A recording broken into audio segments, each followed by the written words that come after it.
Prediction season is officially here. These are my game-by-game predictions for the Georgia Bulldogs in the 2024 college football season. Hello, everyone. I'm Chris Phillips of SEC Unfiltered. Appreciate each and every single one of you tuning in. Make sure you like, subscribe, turn notifications. Check us out via podcast, wherever you get your podcasts. You can also find us across all social media platforms, as well as our website, SECUnfiltered.com. We're brought to you by our friends over at RHOBACK. Guys, go to RHOBACK.com. Use promo code SECU for 20% off your first purchase. Again, that's RHOBACK.com. Promo code SECU to get 20% off today. The Georgia Bulldogs look for their third national championship in a 4-year span. And these are my game-by-game predictions for the Dogs in the 2024 season. As we pull up the schedule and each of my selections, we will start with that week 1 season opener, which you could argue, guys, is sort of flying under the radar here, right? When you talk about premier week 1 matchups, and, I think because of the fall off of Clemson a couple of years ago, this would have been looked at as the game of week 1. Now you're seeing Georgia about a 2-touchdown favorite. I think most are expecting the Dogs to roll in this one. I think this game could be a little bit closer than maybe some people are expecting. Could Clemson cover the spread? Sure. I don't see a world, though, where Clemson wins this football game. I think Georgia obviously going to want to set the tone. There's not a better motivator in college football than Kirby Smart. He's going to have his football team ready to play. I'm not a believer in Cade Klubnik from the standpoint of going out and beating a team like Georgia. And so I think Georgia will wear down Clemson. Don't be surprised, though, we get to halftime, and this is a little bit of a closer game than people are expecting. I do think the Dogs will wear down the Tigers, but I think Georgia will start 1-0, guys. Mercedes-Benz Stadium, again, in a game that's sort of flying under the radar because of the fall off of Clemson. But I think Georgia really going to flex their muscles. They will start off the season 1-0. I think the Dogs obviously return home. They take care of business against Tennessee Tech. Then comes that first SEC matchup, first road trip of the season, first true road game, I should say, at Kentucky, Kroger Field, night game. Listen, people will scoff at me that I mentioned Kroger Field as being a tough environment. But at night, that's a difficult place to play. I do think Georgia's going to get the win, but I tell you guys, we've seen it in years past, and I like this Kentucky roster. I'm higher on Kentucky than some others. I do think the Dogs get the win, but this is going to be, if you love physical football, guys, it's going to be a car crash every single play, and it's going to get Georgia ready for what they've got following in a couple weeks. But I do think the Dogs go into Kentucky. Kroger Field will be crazy. I could see some really interesting moments in this one. I do think Georgia, though, they will have too much for Kentucky. Again, I'm higher on Kentucky than most. So I think in regards to bodies in the interior, bodies in the line of scrimmage, Kentucky's actually got some dudes who can wreak havoc on that Georgia offense. But I do think Georgia finds a way to win this one as well. Then the Dogs, here's a key point in the season, right? Because you see the schedule, obviously, the road trip to Tuscaloosa upcoming. But Georgia getting a key bye week on Saturday, September the 21st. You get the bye week before the game at Alabama. Night game at Bryant-Denny Stadium. National TV audience. You guys know the environment. This is going to be one of the best environments in college football this season. And the question we've been asking all preseason, all offseason is this. Was it a Nick Saban problem, or is it an Alabama problem? And this game's going to go a long way in determining just what that is. Guys, with everything on the line here, and Georgia obviously getting left out of the playoff last year, Alabama beating the Dogs in the SEC championship. I look at this game, and Georgia, I think right now is about a touchdown favorite on the road, which really says a lot about the uncertainty of Alabama. I still think Bama is one of the most talented rosters in college football. That being said, I just don't see a world where Georgia loses this football game. Now, this is a game, guys, I'll tell you this. This is a game if the upset is pulled, if Alabama wins. Everything we thought about this season gets blown up and we really truly are in for a wild, wacky year. I don't see it happening, guys. I do think it was more of a Nick Saban problem than a Bama problem. Not to say the Bama program isn't great, right? But Georgia's a great program too. And you talk about being focused, being locked in. I think we're going to see Georgia play with a certain level of hair on fire that we just won't see in any other game this season. This game, of all the big games on this schedule, this is the one Georgia wants to have. This is the one Georgia needs to have. No more Nick Saban. You got to take advantage. I think Kalen DeBoer's a great coach. He ain't the GOAT. And I know the game's at Bryant-Denny. I'm not saying it's going to be a blowout or anything, but I'm picking Georgia in this ball game. I feel confident going Georgia. Of any game on this schedule, this is the one I circle and say, I think Georgia's going to show up, play their best.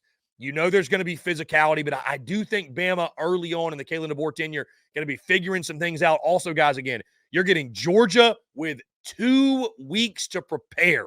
Yeah.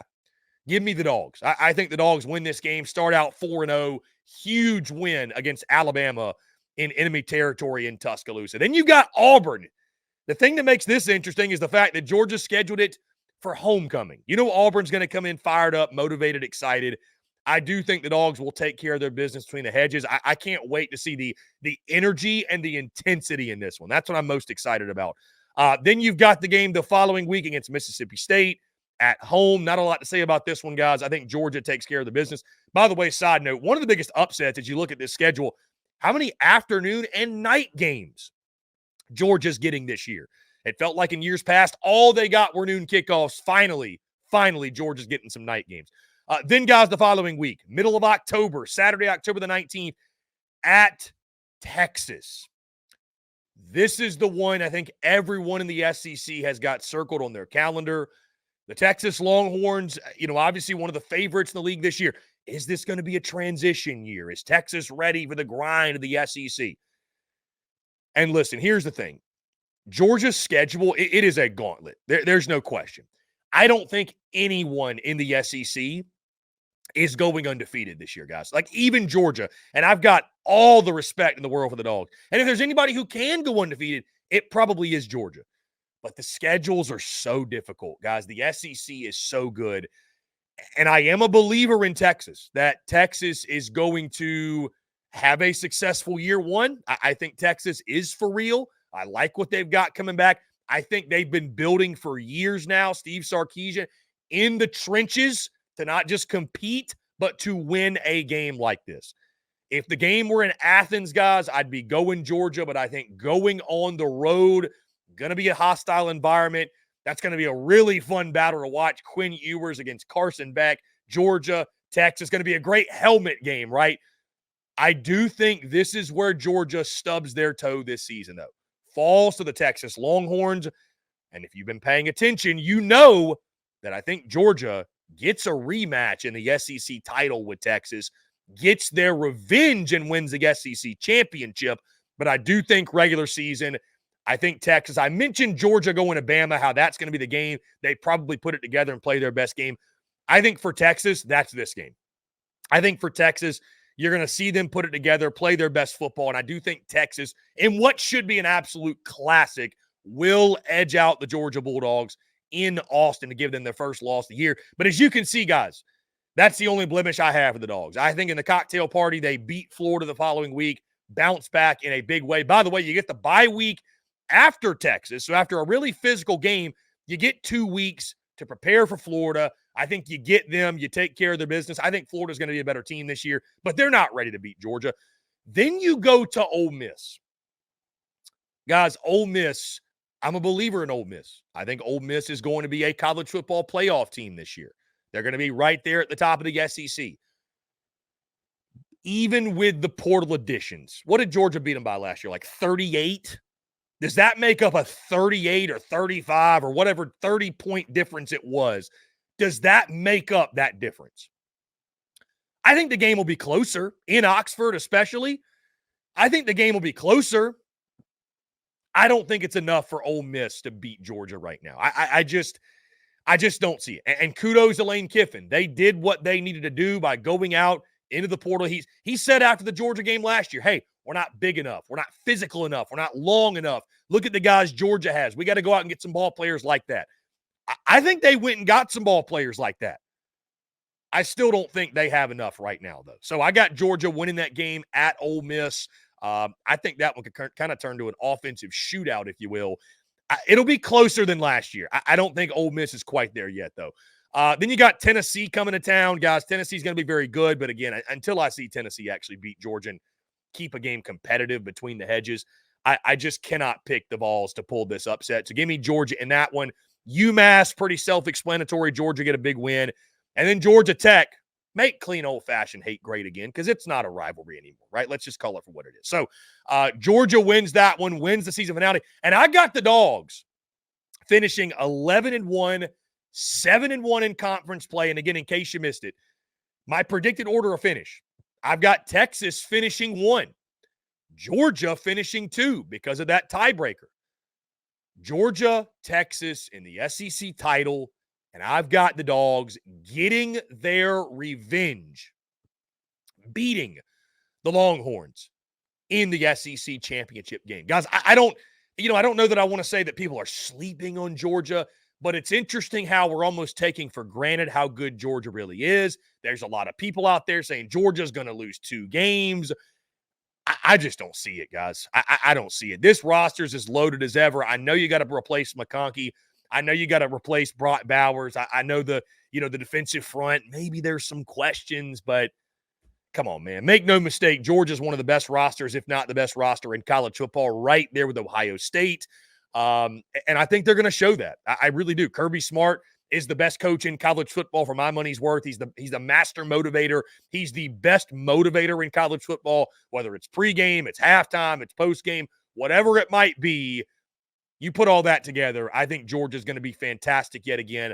11-1, 7-1 in conference, and I do think Georgia will win the SEC championship. So, guys, when you look at Georgia's 2024 slate, do you agree with me?